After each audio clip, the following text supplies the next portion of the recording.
Okay, hello everyone. This is my video on academic paragraph structure. So we're going to look at the general academic paragraph structure that I recommend. And this will be the paragraph structure that you should use when you write your problem paragraph.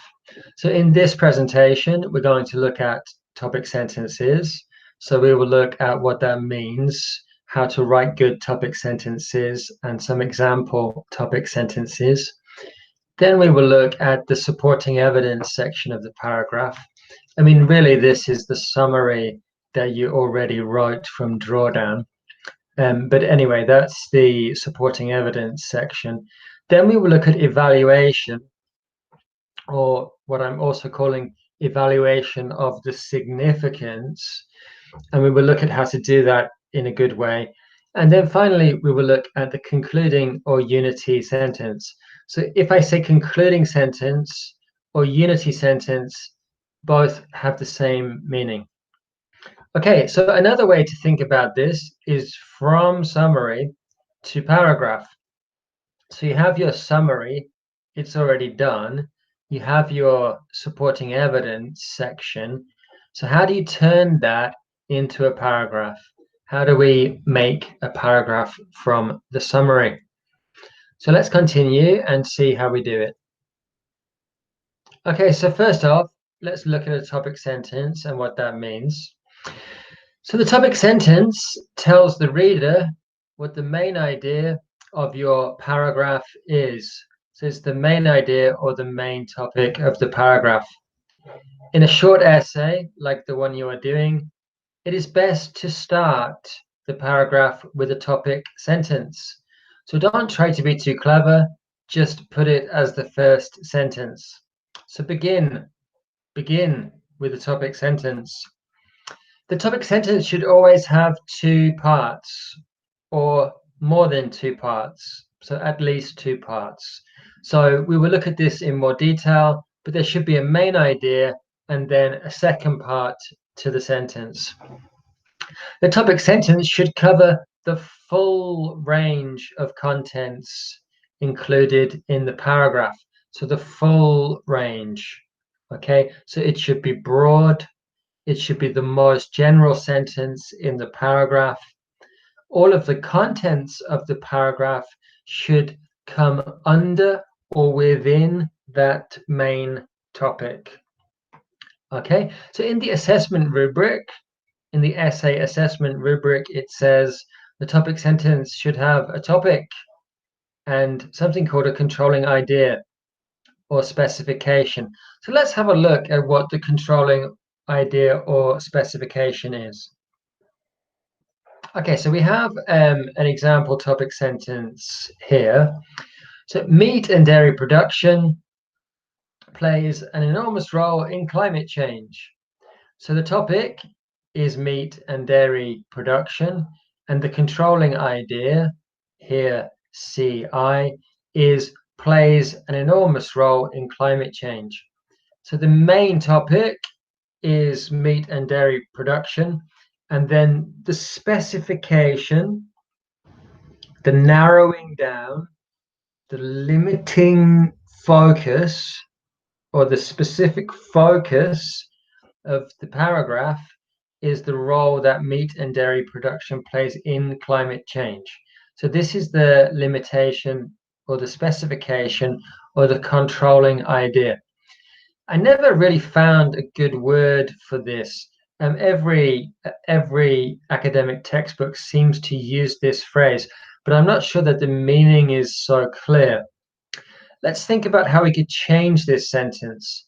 So if the topic was still meat and dairy production, we could change the controlling idea and say something like plays an important role in employing people, yeah, or plays an important role in animal welfare, so the suffering of the animals. So we change the specific focus or the controlling idea. Anyway, the important thing is that the paragraph always has two parts, a main topic and a controlling idea. Let's look at a second example topic sentence. Livestock farming just means farming animals, so kind of agriculture and raising farmyard animals. Livestock farming is also incredibly wasteful and damaging in terms of food production and water conservation. So the main topic is livestock farming and how that is a bad thing. So it's wasteful and damaging. And then the limitation or the specific focus or the controlling idea is in terms of food production and water conservation. So this is the specific focus of the topic. So notice this phrase here, in terms of. So we could also use regarding, concerning, with respect to. So these phrases are very useful for focusing on a topic. And that's what we're doing here. We're focusing on a more specific topic within the main topic. Okay, so let's move on and let's look at our summary paragraph with the topic sentence added. So this was the summary that I did. And this was also the summary that you did. And then I added this topic sentence here. So for the summary that we wrote, I suggest a topic sentence like this. There is little doubt, meaning it is certain, that deforestation is a significant driver of climate change. So deforestation is the main idea, and then driving climate change is the controlling idea. Let's move on and look at a second example topic sentence for that paragraph. So maybe I could say, recent scientific research has reached a consensus, and then again, deforestation is a significant driver of climate change. So this one is nice because, of course, in our paragraph, we include several citations for scientific research. So often you will be able to use this kind of structure in your topic sentence as one of the parts of the sentence. Okay, but again, the main idea is deforestation.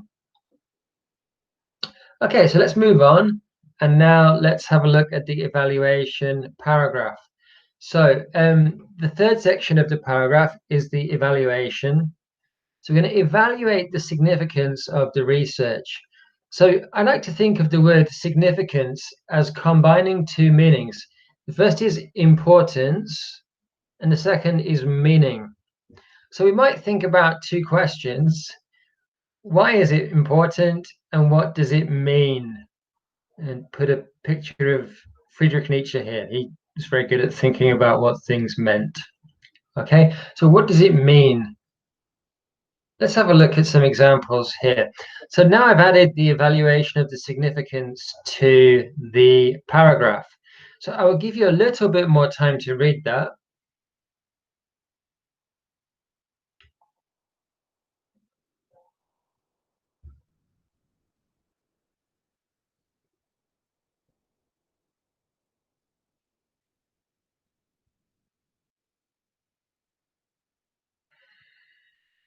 And on the next paragraph, I'm going to analyze, next PowerPoint, I'm going to analyze this in a little bit more detail. Okay, so let's move on. So I've taken that sentence, and remember we had two questions. Why is it important, and what does it mean?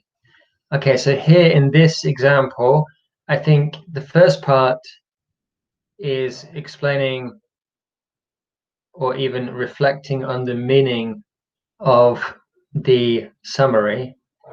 Therefore, deforestation is driving climate change because it is changing the Earth's atmosphere, which causes global temperatures to change.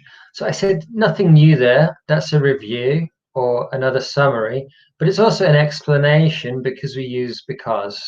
Okay, so it's an explanation of the meaning of deforestation or even the significance of deforestation. I think the second one is a bit different. Here we are adding extra information. So by adding extra information, we are highlighting the importance. We're saying why deforestation is even more significant, why it's even more important. So it's not just important in terms of climate change, but other related problems like loss of animal habitat, biodiversity, and so on, and destruction of the lives and cultures of people that live in the rainforest. Okay, so I've made the significance even clearer there. I think the first part is more like, what does it mean? What is the significance in terms of meaning? And the second is more, what is the significance in terms of importance? Okay, but the two things are clearly related. Let's move on and look at some more questions you can ask. I want to make it clear that the two are related meanings. I said this before, but I don't really think you can separate the two meanings like this because the word combines the two meanings.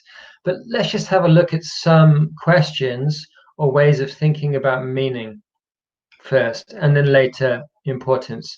So as on the previous PowerPoint, we can review, summarize, or explain the main point of the text or article. So a very brief summary, maybe a one-sentence summary, that shows that you understood the key point. It demonstrates understanding. That's a very good thing. Something else you could do is point out any problems, limitations, or gaps, things that are missing or not included. So I will show you an example of this in a later paragraph. But if you want to check the evaluation paragraph in the essay, you can see that I do this. I look at the limitations. So I think this is more useful for the evaluation paragraph that we write later. Can you clarify what it means by referring to another researcher? So perhaps you bring in an extra piece of research which is helping to clarify or make the meaning clearer.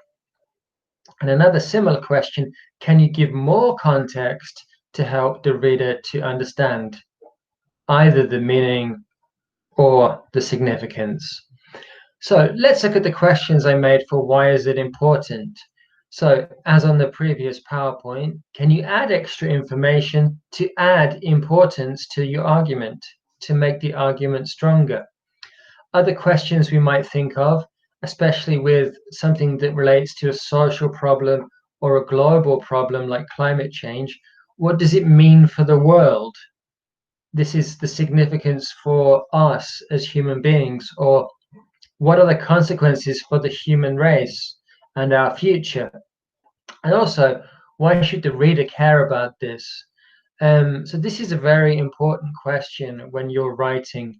You want to engage the reader, but also make it clear what the significance or importance of your message and your research for the reader is. Okay, so let's move on and let's look at the concluding sentence. So you can see here, I added the concluding sentence at the end.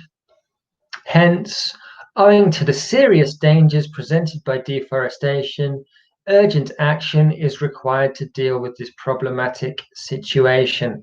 So let's look at the functions or the purpose of a good concluding sentence. So what does a good concluding sentence do? It refers back to the main topic. So here I highlighted it in red. So this was the topic sentence, and the main topic was deforestation. This is the concluding sentence, and again, it mentions deforestation. You don't have to mention exactly the same word.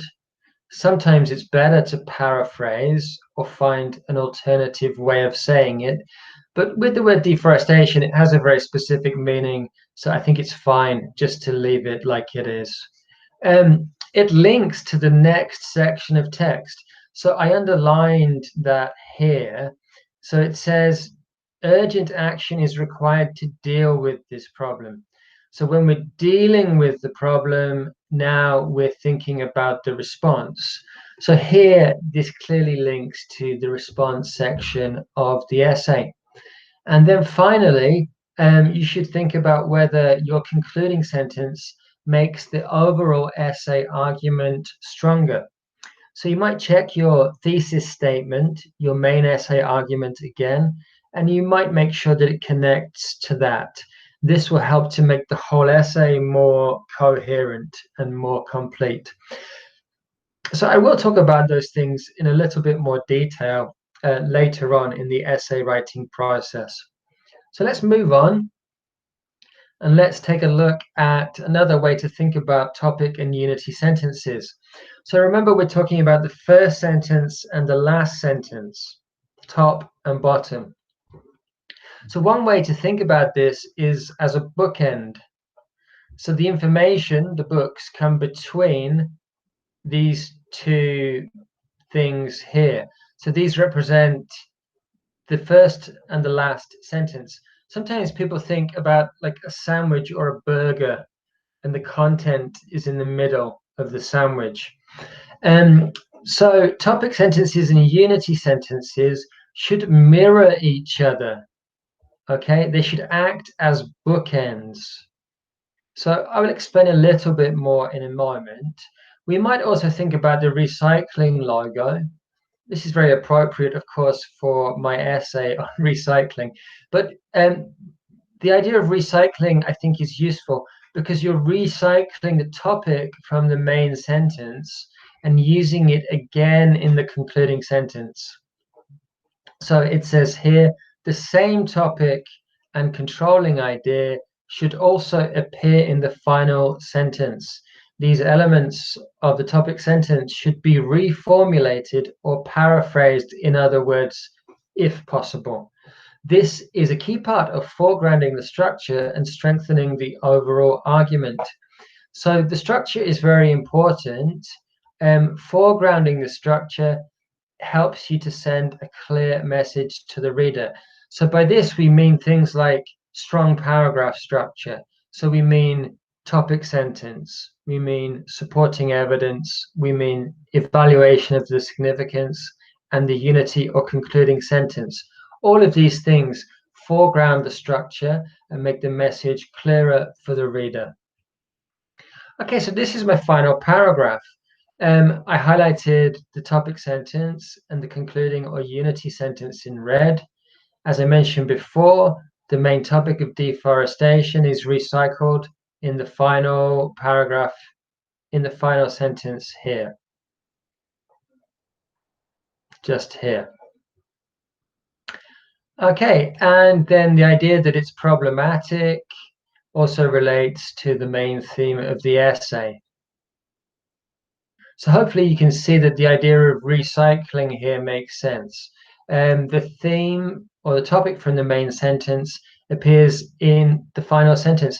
You will also notice that it appears throughout the paragraph. The main topic is deforestation, and the word appears in almost every sentence. So this also adds to the unity or the coherence and a clear message in the paragraph. Okay, so thanks very much, everybody. This was my essay on paragraph structure. We looked at the 4 parts of a paragraph that I want you to use in the problem paragraph that we're going to write. So you start with your summary, then you add the topic sentence, then you evaluate the significance by asking some of the questions that I showed you, and then you add the concluding or unity sentence to finish off the paragraph. Okay, thanks everybody.